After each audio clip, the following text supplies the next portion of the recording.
for people who don't know me or who don't know my family, I think that it definitely changes the way other Korean Americans look at me. My name is Jessica Paek, and this is my Korean American story. It's kind of funny, actually, the story of my first tattoo. I had been looking for years for a good tattooer because, and this was before Instagram and stuff like that. Now I feel like it's a lot easier for people to find tattooers. Before, I was looking online, on Stumble Upon and Tumblr, and if my friend would get tattooed from somewhere, I would go to the website and look at their portfolios and stuff like that. It was a lot harder to find new tattooers.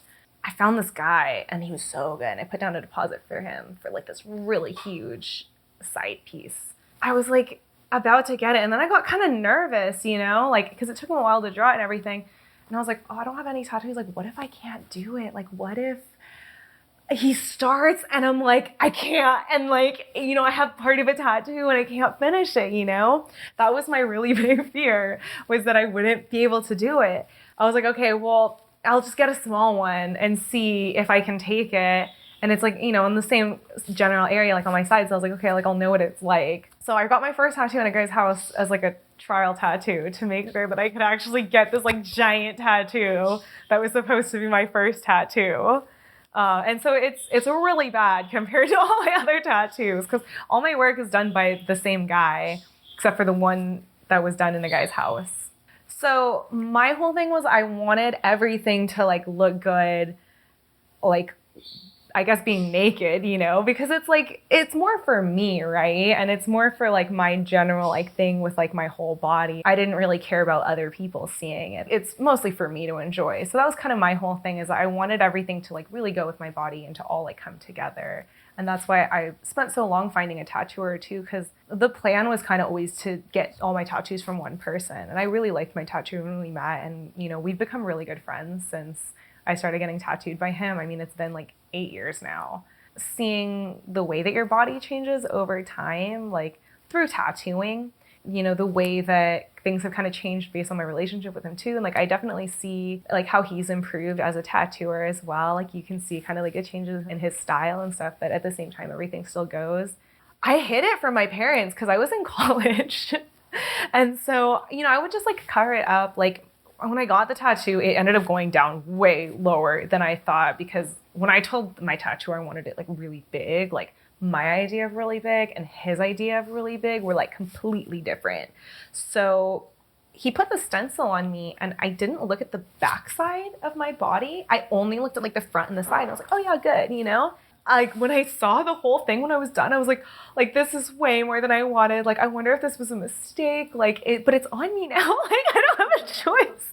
So I'm wearing dresses that are longer, and I'm wearing pants. I'm trying to cover it. And then I was traveling with my mom or something, and we were in our hotel room, and I don't know why I thought I could wear shorts around her and her not see, because they definitely didn't cover it, but I just thought I was being sneaky. And she looks at my leg and she's like, do you have a tattoo? What is that? And I was like, oh yeah, so about that. And she's like, let me see the whole thing. And so I showed her the whole thing, and she's like, because it goes all the way up, and she's like, and it's just outlined at this point. She's like, you're gonna get it finished, right? That's not how it's gonna be. And I'm like, yeah. And she's like, at least it's good.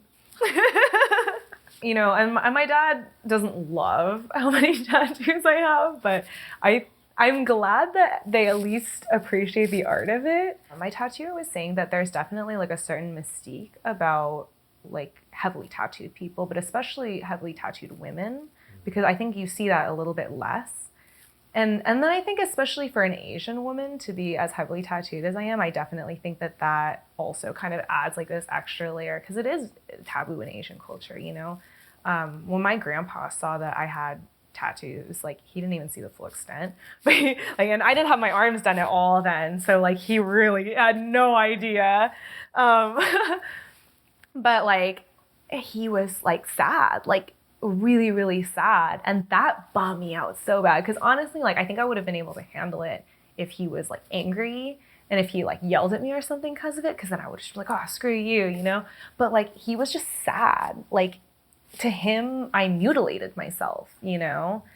And that was like really, like I felt bad, you know, because I mean, you know, when you think about like the Japanese occupation and like people getting the identification tattoos, I think in his mind, it was comparable to that. And so, I mean, like that is hard, you know, to like think, but at the same time, that's not my reality, you know, like, yeah, like, you know, my family's from Korea and yeah, like I'm very obviously Asian, you know, but at the same time, like I'm American, like I was raised here, you know, I have those values and ideals, you know, like I'm not from Korea. I didn't grow up during the war.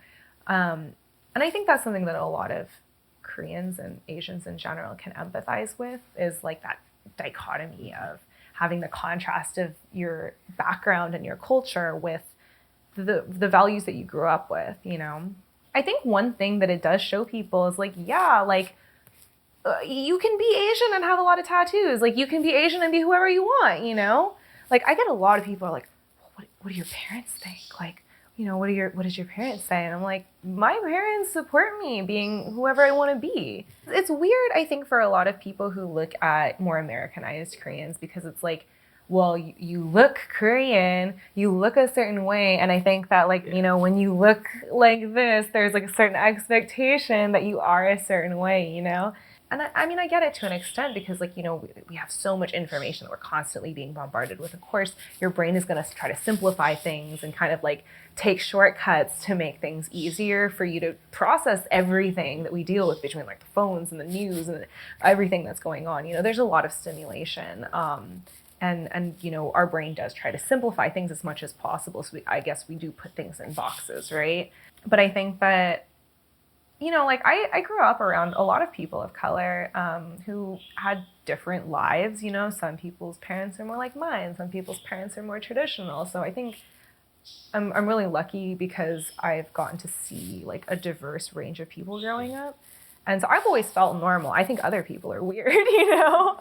On a human to human level, like every day I'm like so happy. Like every day at work, something happens where I'm just like, wow, like, you know, like I'm doing this. Like ever since I started working. So I guess like I get like a lot of satisfaction out of work.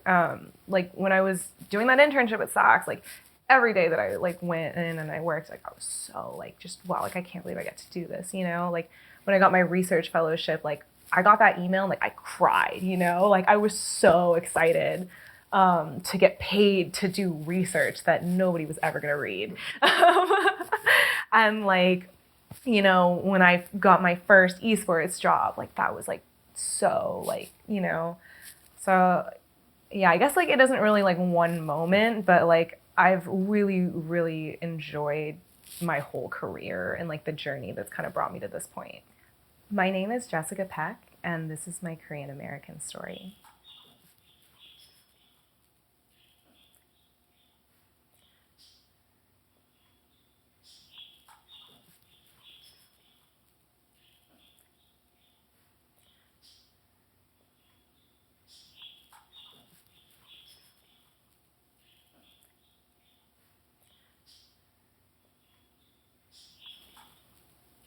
I got distracted and then I realized the birds.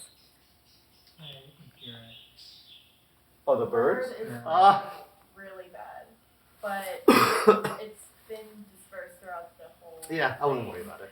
We can like edit in some like foliage and make it like kind of rainforest cafe themed, and I think that nobody will notice that that wasn't the intention. So actually, we've never had a closing with a bird in the background. Maybe this will be the one. My name is